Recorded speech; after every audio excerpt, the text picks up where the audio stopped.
আসসালামু আলাইকুম। ডিজিটপাল্প ডিজিটালে আপনাকে স্বাগতম। আজকে আমরা জানব কিভাবে মোবাইলের মাধ্যমে প্রফেশনাল ল্যান্ডিং পেজের যে কোনো অর্ডার ম্যানেজমেন্ট করা যায়। এই একই পদ্ধতিতে আমরা ওয়েবসাইটেরও অর্ডার ম্যানেজমেন্ট করতে পারবো এবং একই সাথে আমরা আজকে জানব কিভাবে একটি প্রফেশনাল ল্যান্ডিং পেজের প্রোডাক্টগুলো আপডেট করতে হয়। তো চলুন আর দেরি না করে শুরু করা যাক।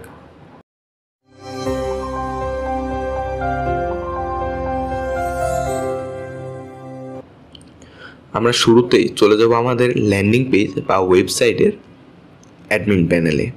আমরা যেহেতু প্রত্যেকটি কাজ ওয়ার্ডপ্রেসের মাধ্যমে করে থাকি, সেক্ষেত্রে আমাদের ওয়েবসাইটের বা আমাদের ল্যান্ডিং পেজের অ্যাডমিন প্যানেলের ইউআরএলটি হবে আমাদের মেইন ডোমেন /wp-admin/। তো চলুন আমরা আমাদের একটি ল্যান্ডিং পেজের অ্যাডমিন প্যানেল বা ব্যাকএন্ডে লগ ইন করে যাই। এর জন্য আমরা চলে যাব আমাদের উপর ইউআরএল সেকশনটাতে। আমরা এখানে এই ইউআরএল সেকশনটাতে যাব। এখানে আমরা টাইপ করব আমাদের মেইন ডোমেন, তারপর /wp-admin/। এই টাইপ করার পর আমরা এন্টার করব। আমরা একটু সময় অপেক্ষা করব আমাদের অ্যাডমিন প্যানেলের লগ ইন সেকশনটা আসার আগ পর্যন্ত। যখন আমরা এই লগ ইন প্যানেলে চলে আসব, তখন আমরা এই ডান পাশের কর্নারে উপরের দিকে যেই 3 ডট মেনুটা আছে এখানে ক্লিক করব। 3 ডট মেনুতে আসার পর নিচের দিকে আমরা এখানে ডেস্কটপ সাইটটা টিক দেওয়া না থাকলে আমরা টিক দিয়ে নিব, মানে আমরা ডেস্কটপ সাইটে এই আমাদের মোবাইলটিকে অন করে নিব। এরপর আমরা আমাদের অ্যাডমিন প্যানেলে লগ ইন করার জন্য আমাদের ইউজার নেম এবং পাসওয়ার্ড দিয়ে এর ভিতরে এন্টার করব। তো আপনাদের ইউজার নেম এবং পাসওয়ার্ডটা যদি আমাদের কাছ থেকে আপনারা ল্যান্ডিং পেজ নিয়ে থাকেন, অবশ্যই আপনাদের ডক আকারে আপনাদের মেইলে দিয়ে দেওয়া হয়েছে। তো সাধারণত ইউজার নেম হয়ে থাকে অ্যাডমিন এবং পাসওয়ার্ড সেটা দিয়ে দেওয়া হবে। আমরা একই সাথে আমাদের পাসওয়ার্ডটি দিয়ে এখানে লগ ইন করতে পারি। যদি আপনি রেগুলার এই অ্যাডমিন প্যানেলে জয়েন করেন, সেক্ষেত্রে আপনারা রিমেম্বার মি দিয়ে রাখতে পারেন, যার ফলে দ্বিতীয়বার আপনার এই ইউআরএলে আসলে আর পাসওয়ার্ড বা ইউজার নেম দিয়ে লগ ইন করতে হবে না। বাট আমি যেহেতু আর এখানে দরকার নেই, আমি রিমেম্বার মি দিচ্ছি না, এখন জাস্ট আমি লগ ইনে ক্লিক করব। আমরা আবার একটু অপেক্ষা করব। দেখতে পাচ্ছেন আমরা চলে এসেছি আমাদের ওয়েবসাইটের মেইন অ্যাডমিন প্যানেলে। এখান থেকে মূলত আমরা আমাদের ওয়েবসাইটের A to Z কন্ট্রোল করতে পারবো। তো শুরুতে আমরা চলে যাই আমাদের অর্ডার ম্যানেজমেন্টের বিষয়টিতে। যেমন আমাদের যদি কোনো অর্ডার আসে, আমরা এখানে কোথা থেকে দেখব, তার পেমেন্ট মেথড, তার ডিটেলস সব কিছু আমরা কোথা থেকে দেখব। এর জন্য আমরা প্রথমেই দৃষ্টিপাত করব আমাদের স্ক্রিনের বাম পাশে আমরা দেখছি একটা মেনু বার দেখা যাচ্ছে। এই মেনু বারে আমাদের বেশ কিছু অপশন রয়েছে। এখান থেকে আমরা সিলেক্ট করব কমার্স। একটা অপশন রয়েছে, যে কোনো ধরনের ই কমার্স বা ইলেকট্রনিক কমার্স সাইটের জন্য ওয়ার্ডপ্রেসের সবচেয়ে ভালো মাধ্যম হচ্ছে কমার্স। তো আমরা এই কমার্সে ক্লিক করব। কমার্সে ক্লিক করার পর দেখতে পাচ্ছি আমরা আরেকটা পপ আপ ওপেন হয়েছে আমাদের সামনে। এখান থেকে আমরা একটা অপশন পেয়েছি অর্ডার্স। তো আমরা এই অর্ডার্সে ক্লিক করলেই চলে যাব আমাদের অর্ডার্স সেকশনগুলোতে, যেখানে আমাদের সকল অর্ডার্সগুলো আসবে। এখানে দেখতে পাচ্ছেন আমাদের একটি লিস্ট দেখা যাচ্ছে, অর্ডার #127Q। এখানে আমরা স্ট্যাটাস দেখতে পাচ্ছি অন হোল্ড, টোটাল 100 টাকা। এখানে যে 100 টাকাটা দেখানো হচ্ছে, এটি হচ্ছে আপনার কত টাকা পে করা হয়েছে। অ্যাডভান্স 100 টাকা পে করা হয়েছে, এর জন্য এখানে 100 টাকা লেখা দেখাচ্ছে। অরিজিন, ডিরেক্ট, ব্লা যাই হোক। তো আমরা এর আরও ডিটেলস জানা দরকার। যখন আমরা এটা সাপ্লাই দিতে যাব বা এটার ডেলিভারি দিতে যাব, এটার লোকেশন, এই যে আমাকে যে পেমেন্টটা করেছে, পেমেন্টের মেথড, আমি কি পেমেন্টটা রিসিভ করেছি কিনা, এটার কনফার্মেশন, সব কিছুর জন্য আমরা আরও ডিটেলসের প্রয়োজন। এর জন্য আমরা এখানে ক্লিক করব এই যে এখানে আই একটা বাটন রয়েছে, এই আই সেকশনটার উপর। আমরা এই আই সেকশনটাতে ওপেন করার পর এখানে দেখেন আমাদের সকল ডিটেলস চলে এসেছে। এখানে আমরা দেখতে পাচ্ছি আমাদের অর্ডার নাম্বার। এই অর্ডার নাম্বারটা থাকার ফলে আমাদের অর্ডার গোলায় যাবে না, আমরা সহজেই এটাকে ম্যানেজমেন্ট করতে পারবো। এরপর আমরা দেখতে পাচ্ছি আমাদের বিলিং ডিটেলস, আমাদের শিপিং ডিটেলস, আমাদের ফোন নাম্বার, পেমেন্ট মেথড এবং শেষে আমাদের প্রোডাক্ট ডিটেলস, যে আমাদের প্রোডাক্ট কোয়ান্টিটি কত, টোটাল কস্ট কত। এখানে আমরা বিলিং ডিটেলসে যদি যাই, তারপর নিচে যে নাম্বার থেকে পে করা হয়েছে এবং তার ফোন নাম্বার এবং তার নিচে হলো আমাদের পেমেন্ট মেথড বা কিসের মাধ্যমে পেমেন্ট করেছে। এর পাশে যদি আমরা দেখি আমাদের শিপিং ডিটেলসে শিপিং মেথড হলো আমাদের লোকেশনটা কোথায়, ইনসাইড ঢাকা বা ইনসাইড চট্টগ্রাম, এটা আমরা শিপিং মেথডটাতে দেখতে পারবো। আর শিপিং ডিটেলস এটার নিচে আমাদের থাকবে মূলত লোকেশনের ডিটেলসগুলো, যে কোন জায়গায় কোন বিভাগে, এই ডিটেলসগুলো থাকবে মূলত আমাদের এই শিপিং ডিটেলস অপশনে। এখন যখন আমরা একটি ওয়েবসাইটের বেশ কয়েকজন অ্যাক্সেস থাকে, বেশ কয়েকজন মডারেটর বা এডিটর থাকে, তারা সকলে মিলেই একটি বিজনেস কন্ট্রোল করে। সেক্ষেত্রে আমাদের ডেলিভারির জন্য একজন থাকে, অর্ডার রিসিভের জন্য একজন থাকে। এক্ষেত্রে যখন বিভিন্নজন এই ওয়েবসাইটে অ্যাক্সেস এসে বিভিন্নজন আপডেট করবে, তখন আমরা কিভাবে বুঝতে পারবো? এখন দেখেন, যখন আমরা একটা অর্ডার করেছি, অর্ডারের স্ট্যাটাস হচ্ছে এখন অন হোল্ড। এখন যদি আমরা অর্ডারটার পেমেন্ট পাই, তখন আমরা এটাকে আপডেট করে দিতে পারবো। এর জন্য আমরা এখানে এই এডিট সেকশনটাতে ক্লিক করব। এডিট সেকশনে ক্লিক করার পর আমরা এখানে দেখেন সকল ডিটেলস আর ডিপলি পেয়ে যাচ্ছি। এখানে দেখেন যে ডেটে অর্ডারটা করা হয়েছে অর্ডার, তারপর পাচ্ছি আমরা অর্ডার স্ট্যাটাস। তো অর্ডার স্ট্যাটাসে যদি আমরা একটু করি, এখানে দেখেন on hold, pending payment, processing, complete, cancelled, refund, আমরা সকল কিছুই আপডেট করে দিতে পারবো। যখন আমরা একাধিক মানুষ একটি বিজনেসকে কন্ট্রোল করব, আমাদের অর্ডার যখন আসবে তখন থাকবে অন হোল্ডে। যে আমাদের পেমেন্টটা চেক করবে, সে যদি দেখে যে yes I got the payment, তখন সে করে দিতে পারে প্রসেসিং মানে কি, আমরা পেমেন্ট রিসিভ করছি, এখন আমাদের প্রোডাক্টটার প্রসেসিং হচ্ছে, এটা করে সে আপডেট করে দিতে পারবে। প্রসেসিং আপডেট হওয়ার পর এরপর যা দায়িত্ব প্যাকেজিংয়ের বা প্রোডাক্টটা পৌঁছায় দেওয়ার, সে যখন প্রোডাক্টটা পৌঁছায় দিবে তখন আমরা দিতে পারি কমপ্লিটেড, তার মানে আমরা প্রোডাক্ট পৌঁছে দিয়েছি, এখন আমাদের কাজ কমপ্লিটেড। এরপর আমাদের কিছু ইস্যু হয়, যেমন অর্ডার ক্যান্সেলড হয়ে যেতে পারে, এর জন্য আমরা অর্ডার ক্যান্সেল দিয়ে দিতে পারি। অর্ডার ক্যান্সেল দেওয়ার পর রিফান্ডের একটা ইস্যু আছে, যে আমরা রিফান্ড কি করেছিলাম নাকি, রিফান্ড হয়ে থাকলে আমরা রিফান্ড দিয়ে দিতে পারি। তারপর অর্ডার আমরা সেন্ড করেছি বাট রিসিভ হয় নাই, সেক্ষেত্রে আমরা ফেলড দিতে পারি। যখন অর্ডার অ্যাকসেপ্ট হয়ে যাবে তখন আমরা দিয়ে দিতে পারি মেইন অর্ডার অ্যাকসেপ্টেড। তো এইভাবে আমরা এই জিনিসগুলো আপডেট করে রাখতে পারি। এরপর আমাদের সেম একইভাবে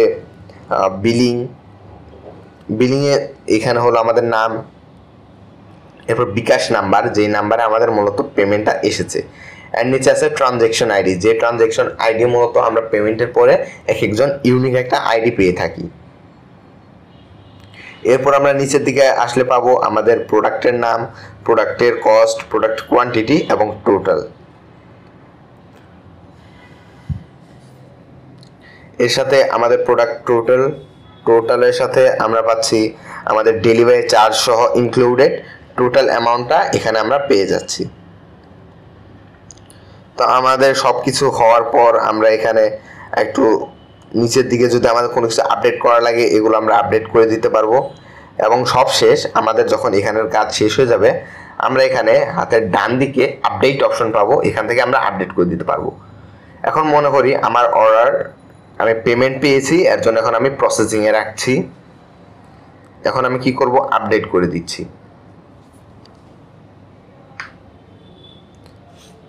এখন আমি আপডেট করে দেওয়ার পর আবার যদি আমি অর্ডার সেকশনটাতে যাই,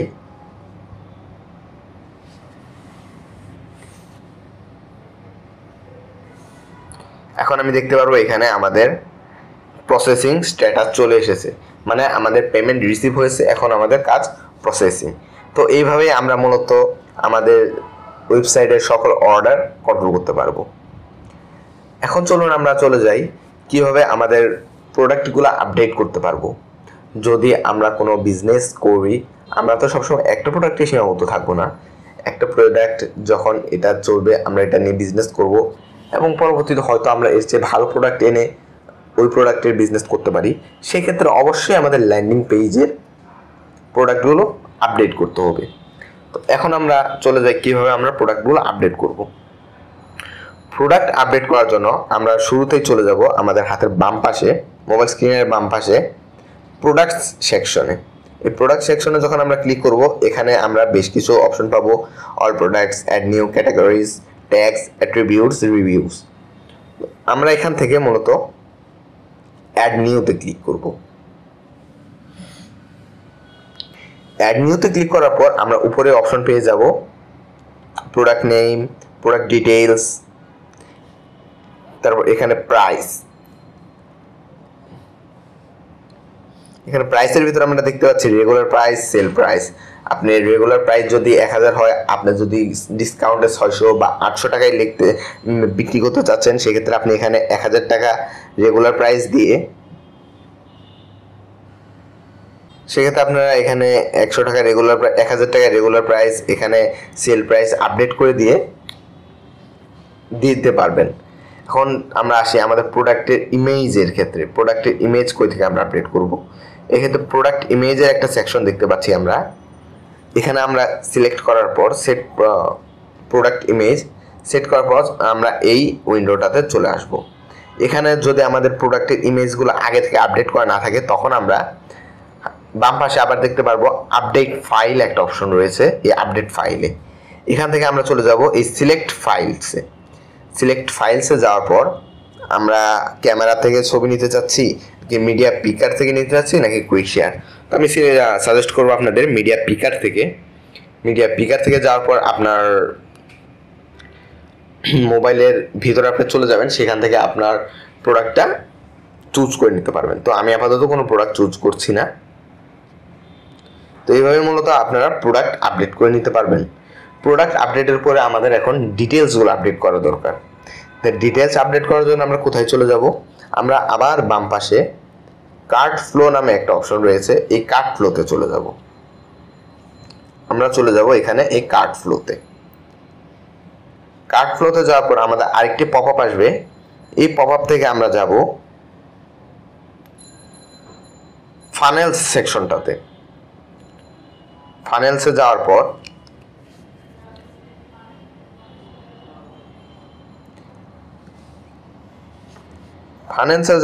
আমরা এখানে আমাদের প্রোডাক্টের নাম অনুযায়ী একটা অপশন পাবো। এটার উপর আমরা ক্লিক করে দিব। ক্লিক করার পর আমরা দেখতে পাচ্ছি আমাদের সামনে 3টা সেকশন আছে, ফানেল স্টেপস। তো এই স্টেপস থেকে আমরা আমাদের প্রোডাক্ট যেটা আছে, মাঝখানে যেই সেকশনটা আছে, এটার যেই এডিট সেকশনটা আছে, এটার ডান পাশে একটা পেন্সিল আইকন আছে, মানে এটা হলো আমাদের এডিট সেকশন। আমরা এই এডিট সেকশনটাতে ক্লিক করব।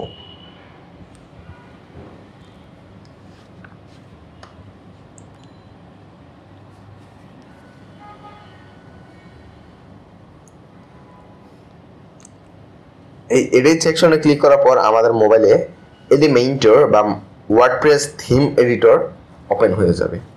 এখান থেকে আমরা মূলত আমাদের প্রোডাক্টের ইমেজ, ডিসক্রিপশন, ডিটেলস সব কিছু আপডেট করে নিতে পারবো।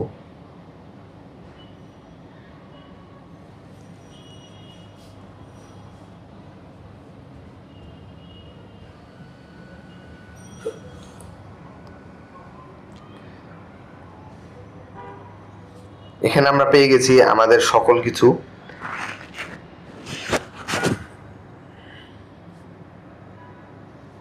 এখান থেকে আমরা আমাদের যেই ডিটেলস আপডেট করার প্রয়োজন আমরা সবকিছুই আপডেট করে নিতে পারবো। এখানে আমরা ইমেজ আপডেট করতে পারি, আমাদের টেক্সট আপডেট করতে পারি, anything what ever I want. তো আমাদের আপডেট করা শেষ হলে আমরা এখানে নিচের দিকে স্ক্রল করব একটু।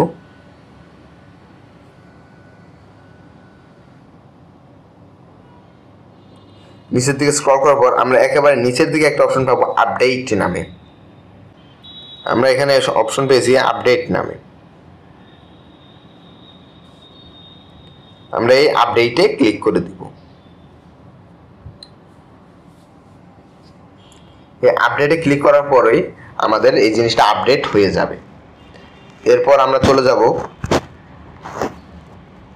এই থ্রি ডট মেনুতে যাওয়ার পর এক্সিস্ট। তো আমরা এখান থেকে এক্সিট করে বের হয়ে চলে আসব। আমাদের প্রোডাক্ট আপডেট করা শেষ, প্রোডাক্টের ডিটেলস আপডেট করা শেষ। এখন আমাদের এই পেজের সাথে আমাদের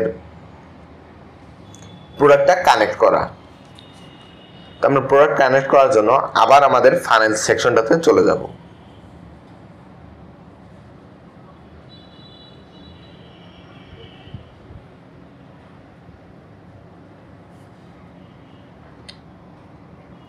একইভাবে আমরা চলে যাব আমাদের কার্ড ফ্লোতে।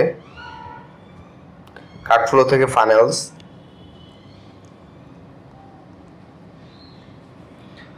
ফাইন্যান্স থেকে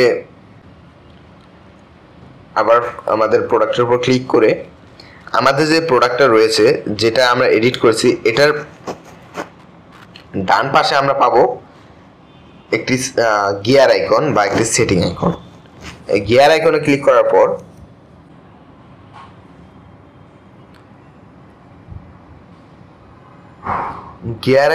করার পর আমরা পেয়ে যাব আমাদের প্রোডাক্ট অ্যাড এর অপশনটি। এখানে দেখতে পাচ্ছেন আমার দুটি প্রোডাক্ট অ্যাড করা আছে, একই প্রোডাক্টের দুটি ভেরিয়েশন, একটি 5 পিসের সেট আর একটি 4 পিসের সেট। তো আমরা যদি আরও প্রোডাক্ট অ্যাড করতে চাই, যেমন আমি যদি এই প্রোডাক্টটা ডিলিট করে দিতে চাই বা এই প্রোডাক্ট এখান থেকে রিমুভ করতে চাই, এখানে আমরা ডান পাশে পেয়ে যাচ্ছি ডিলিট বার, এর মাধ্যমে আমরা ডিলিট করে দিতে পারবো। এখন যদি আমরা নতুন প্রোডাক্ট অ্যাড করতে চাই, তখন আমরা এখানে প্লাস বাটন অ্যাডে ক্লিক করব। অ্যাডে ক্লিক করার পর এখান থেকে আমরা প্রোডাক্টের নাম, আমাদের যে প্রোডাক্টের নাম, এই নামটা লিখে যদি সার্চ দেই, আমাদের এখানে এই প্রোডাক্টটি চলে আসবে। আমি যদি এখানে আপনাদেরকে একটি ডেমো দেখাই, দেখেন আমাদের সামনে দুটি প্রোডাক্ট চলে এসেছে। তো আমরা এই দুটি প্রোডাক্ট থেকে আমাদের যে প্রোডাক্টটি সেটি সিলেক্ট করে অ্যাড বাটনে ক্লিক করলে আমাদের প্রোডাক্টটি অ্যাড হয়ে যাবে। তো এভাবেই মূলত আমরা আমাদের ল্যান্ডিং পেজ ব্যবহার করে অর্ডার ম্যানেজমেন্ট থেকে শুরু করে প্রোডাক্ট আপডেট সব কিছুই করতে পারবো মোবাইলের মাধ্যমে।